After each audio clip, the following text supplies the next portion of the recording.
Seandainya saya jadi pengacaranya Pak Hasto, sendiri saja saya akan bebaskan Pak Hasto. Siapa? Karena apa? Fakta-fakta yang ada itu yang akan kita kemukakan.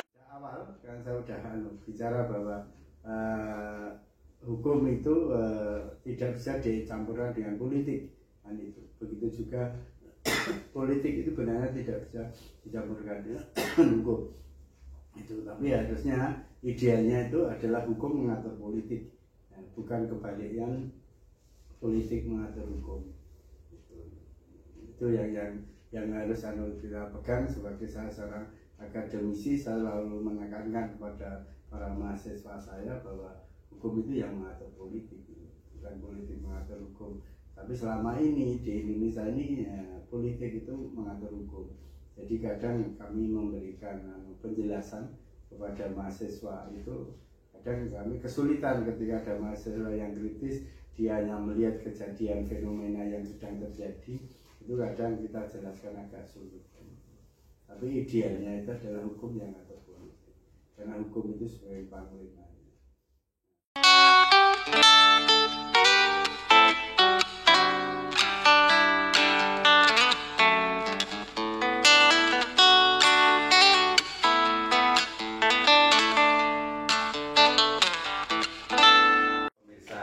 KNI TV dimanapun Anda berada, seperti kita ketahui hari ini beberapa hari yang kemarin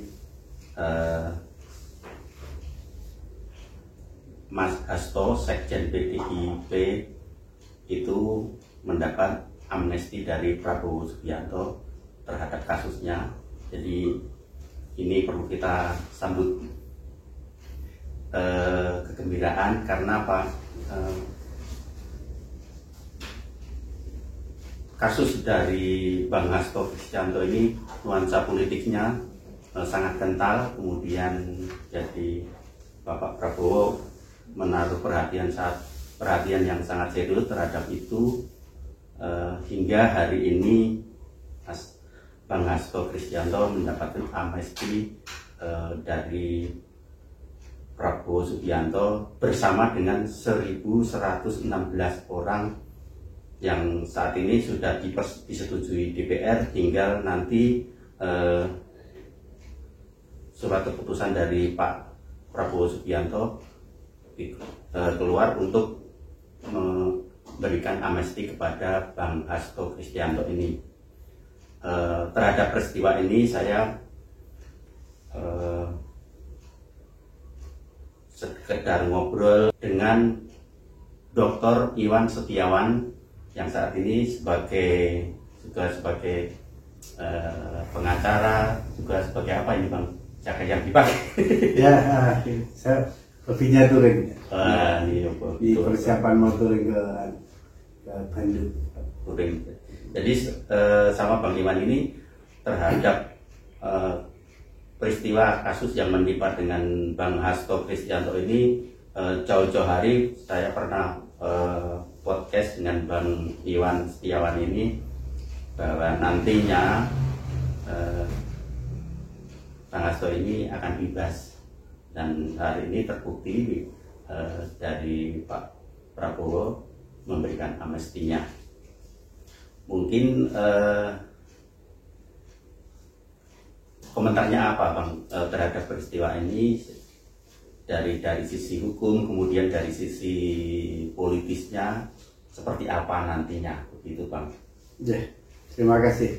Yang pertama ya saya ucapkan selamat untuk Pak Hasto Kristianto yang sudah mendapatkan amnesti dari Pak Presiden, itu sehingga peristiwa itu bisa terselesaikan dan nama baik Pak Hasto Kristianto kembali dengan dikeluarkannya amnesti dari Pak Presiden Prabowo Subianto. Itu yang pertama. Selanjutnya sejak awal kan saya sudah bicara bahwa hukum itu tidak bisa dicampurkan dengan politik. Dan itu begitu juga politik itu benarnya tidak bisa dicampurkan dengan hukum. Itu tapi harusnya idealnya itu adalah hukum mengatur politik. bukan kebaliknya politik mengatur hukum. Itu yang harus kita pegang. Sebagai saya seorang akademisi, saya selalu menekankan kepada para mahasiswa saya bahwa hukum itu yang mengatur politik, bukan politik mengatur hukum. Tapi selama ini di Indonesia ini politik itu mengatur hukum. Jadi kadang kami memberikan penjelasan kepada mahasiswa itu, kadang kami kesulitan ketika ada mahasiswa yang kritis, dia hanya melihat kejadian fenomena yang sedang terjadi, itu kadang kita jelaskan agak sulit. Tapi idealnya itu adalah hukum yang atur politik, karena hukum itu sebagai panglimanya. Nah, termasuk di kasusnya kita fokus ke kasusnya Pak Hasto Kristianto. Ini kan beberapa waktu yang lalu ketika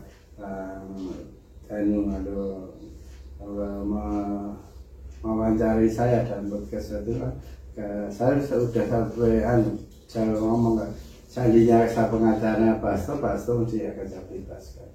Kenapa saya ngomong seperti itu? Kalau kita lihat dari kacamata hukumnya, itu tidak ada unsur hukum yang dijalani itu. Nah, apalagi itu pidana itu kita bicara antara mens rea dan ex rea. Mens rea itu adalah niat jahat. Nah, di situ tidak ada niat jahat dari Pak Hasto itu tentang itu, apalagi itu yang namanya adalah KPK. KPK itu adalah tentang korupsi kan gitu, sederhananya aja. KPK itu menangani tentang korupsi. Nah, korupsi itu harus ada kerugian negara. Nah, di kasusnya Pak Hasto ini kan kerugian negara juga tidak ada. Nah, ketika kerugian negara tidak ada, otomatis itu korupsi kan tidak ada. Dan Pak Hasto itu bukan pejabat negara. Dan korupsi itu harus melibatkan pejabat negara, keuangan negara, kerugian negara. Kan dasarnya kan hanya sederhana seperti itu. Ya, di sini kan tidak ada. Tapi begitu persidangan berjalan, bergulir menjadi perintangan tentang penyidikan, menghalang-halangi tentang penyidikan. Di awal kan dituduh menyuap ya, itu tidak terbukti, kemudian menghalang-halangi. Iya, makanya kan itu aparat penegak hukum ya, terutama KPK maupun jaksa KPK itu kan bias, tidak yakin dengan pasal yang akan diterapkan. Nah, ini kan ya, kalau kita orang hukum yang menjadi pertanyaan kan seperti itu. Kenapa ini pasalnya jadi tidak jelas? Kalau memang pelanggarannya itu jelas kan pasalnya jelas. Nah, terapan pasal yang akan dijeratkan itu apa saja kan jelas. Jadi kalau ada tuntutan dari seorang jaksa itu pasalnya kok banyak sekali, itu benarnya kalau mau diakui itu jaksa tidak yakin dengan kesalahan atau pasal yang mau dijeratkan dengan tersangka. Kalau yakin itu satu pasal selesai, mau bisa dibuktikan. Ini kan kalau apalagi ada pasal alternatif, ini utama, junto, bla bla. Ini karena itu kurang yakin, ragu-ragu itu sebenarnya kalau mau jujur kan itu. Kurang kita itu kan sulit untuk diajak jujur lagi. Tapi sampai detik ini saya membaca dalam suatu berita penerbitan online itu KPK tetap masih berketetapan bahwa Bang Hasto ini tetap bersalah meski dapat amnesti. Dia berketetapan Bang Hasto ini bersalah tapi meski dapat amnesti dari presiden. Itu mungkin pola pikirnya gimana nanti? Kalau ada bukti baru atau gimana, itu saya kurang paham itu Bang. Ya itu tidak apa-apa. Tidak apa-apa. Orang hukum itu semua pendapat boleh kok. Dan tidak ada yang salah. Semua pendapat mari kita pertahankan kan itu. Apalagi kalau dalam hukum perdata itu jelas siapa yang mendalilkan, mereka itu harus membuktikan. Nah ketika ini KPK meyakini itu bahasa salah, ya mau beda apa-apa. Buktikan aja salahnya kan gitu. Nah dan itu juga sudah terbukti. Hakim sudah menjatuhkan vonis kan selesai. Nah itu kan berarti salah. Kalau tidak salah kan kemarin dibebaskan. Nah Tapi ya kembali lagi ini ada kebijakan dan hak prerogatifnya seorang presiden yaitu Prabowo Subianto memberikan amnesti kepada narapidana atau kepada tersangka karena sampai 1116 dan 116. Nah, hanya salah satunya saja di situ ada Pak Hasto. Nah, kenapa yang 115 itu tidak dibahas ya gitu? Dan sama seperti itu. Semua yang 115 itu salah semua juga. Itu. Tapi itu hanya presiden untuk memberikan amnesti. Dan ketika Dewan Perwakilan Rakyat kita juga sudah menyetujui, sah, tidak ada upaya hukum lain lagi. Itu sah. Dan begitu suratnya nanti keluarnya, kepresnya itu, keputusan presiden tentang amnesti itu selesai semua. Itu tidak apa-apa. Nah, yang hanya catatan itu kalau kita sebagai orang akademisi itu, lah inilah presiden juga harus mengevaluasi kinerja dari APH. Nah, para penegak hukum ini seperti apa kerjanya. Jadi jangan salah. Ini benar kan salah kalau kita bicara hukum bisik-bisik itu ya semua salah. Itu tidak bisa dijelaskan.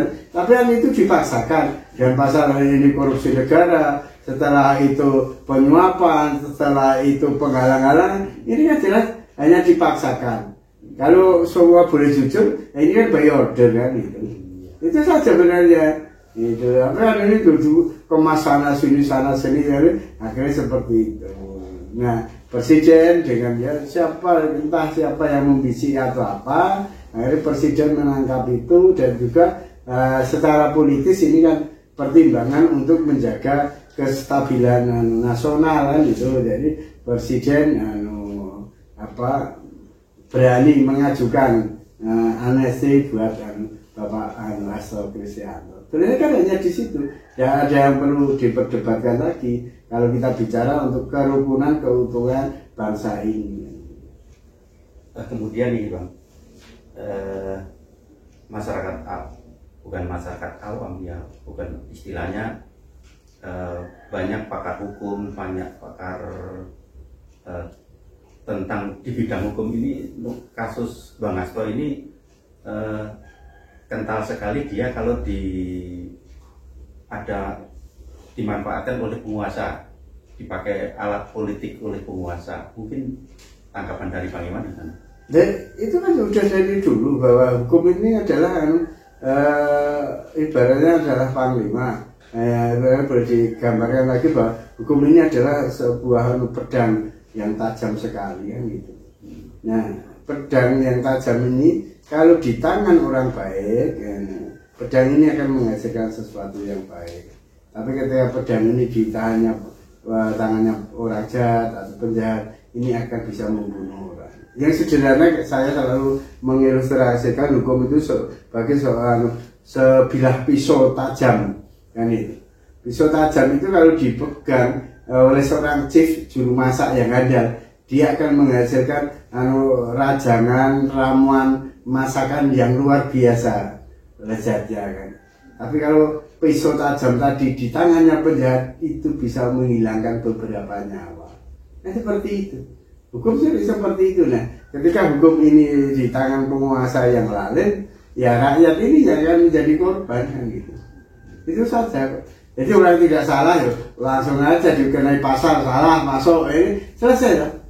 Nah, tempo hari itu saya belum lahir ya, itu ketika peristiwa G30S yang terkenal apa-apa orang itu di PKI-an ya, itu hukum sebenarnya. Itu tanpa proses, tanpa apa orang masa. Nah, ini ketika hukum itu dijadikan pedang bagi penjahat, ya semua orang bisa ditebas. Tapi kalau hukum itu di tangan orang bijaksana, ya hukum itu akan menghasilkan kebijakan yang luar biasa. Karena dalam simbol hukum itu kan seorang dewi itu ditutup matanya untuk melakukan itu kan. Karena untuk tidak tebang pilih, tapi memang untuk keadilan semuanya. Itu. Mungkin terakhir Bang, harapannya terhadap Bapak Presiden Prabowo gimana Bang? Ya kalau presiden harapan rakyat hampir semua sama. Yang mengharapkan presiden ini benar-benar menjadi presiden untuk rakyat, bukan untuk kepentingan pribadi maupun kelompoknya. Yang benar-benar bekerja buat rakyat, untuk kemajuan rakyat, dan itu kan sudah dituangkan dalam dasar negara kita yang dibuat oleh para pendiri, terutama oleh proklamator kita Pak Insinyur Soekarno dan Hatta. Di dasar negara kita pasal 5 kan keadilan sosial bagi seluruh rakyat Indonesia. Ini yang harus dipegang teguh oleh semua presiden yang ada di Indonesia. Nah, saat ini presidennya Pak Prabowo, makanya harapan saya dan mungkin harapan orang banyak itu mengharapkan Pak Presiden itu bisa mewujudkan apa yang menjadi cita-cita pendiri bangsa yang tertulis di dalam dasar negara sila ke-5, keadilan sosial bagi seluruh rakyat Indonesia. Ke masyarakat umum? Ya, masyarakat umum dengan seperti ini ada harapan baru ya. Kalau kemarin itu kan kita dengan presidennya Pak Hasto, saya sering diskusi dengan teman-teman hukum maupun dengan mahasiswa, itu sama bahwa hukum Indonesia saat ini adalah suram. Karena Pak jelas-jelas secara fakta hukum kasus Pak Hasto itu tidak bisa naik ke sana, tapi itu dipaksakan. Nah, itu yang membuat kita pesimis. Tapi dengan beberapa waktu yang lalu Bapak Presiden mengajukan amnesti kepada DPR dan DPR itu menyetujui. Ini adalah babak baru, ini harapan baru bagi penegakan hukum di Indonesia. Semoga ini bisa kita terima semuanya dengan legowo, sehingga semua elemen yang ada di masyarakat itu bisa terima, termasuk APH bisa terima dan bisa introspeksi diri untuk saling menegakkan tentang keadilan yang dicita-citakan oleh para pendiri bangsa. Jadi para hakim itu jangan malu-malu lah untuk membuat keputusan yang sesuai dengan hati nurani. Jangan membuat keputusan by order sehingga putusan itu mencederai semuanya. Nah, apalagi di dalam era-era suatu putusan bahwa semuanya diawali dengan demi keadilan berdasarkan Tuhan Yang Maha Esa. Ini yang harus dipegang oleh teman-teman para hakim dan para aparat penegak hukum yang lainnya. Mari kita kedepankan tentang kebenaran dan keadilan yang sebenar-benarnya. Begitulah sedikit bincang-bincang saya dengan Dr. Iwan Setiawan di siang hari ini. Urun rembuk dari Jogja untuk pemerintah pusat seperti inilah nanti ke depan kondisi peradilan kita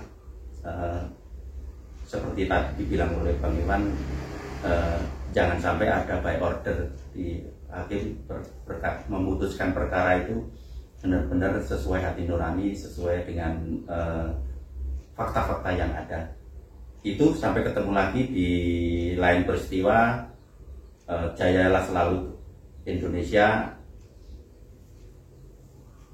dan selamat ulang tahun ke-80 ya Republik Indonesia. Semoga rakyat Indonesia semakin maju, semakin makmur, semakin keadilan ada di mana-mana.